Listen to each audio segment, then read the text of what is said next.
ایک دوست نے یہ شرعی مسئلہ پوچھا ہے کہ اگر سر کے بالوں میں یا ہاتھوں پیروں میں تیل لگا ہوا ہے کہ بدن پر پانی اچھی طرح ٹھہرتا نہیں ہے بلکہ پڑتے ہی ڈھلک جاتا ہے، تو کیا اس صورت میں غسل ہوگا یا نہیں ہوگا؟ میرے محترم سامعین، اس شرعی مسئلہ کا جواب خوب توجہ سے سماعت فرما لیجیے اور میرے اسلامی چینل کو بھی ابھی ضرور سبسکرائب فرما لیجیے۔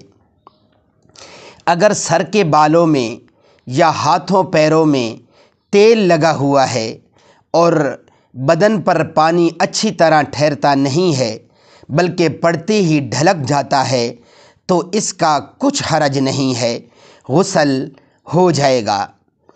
تو اس میں پریشان ہونے کی کوئی ضرورت نہیں ہے۔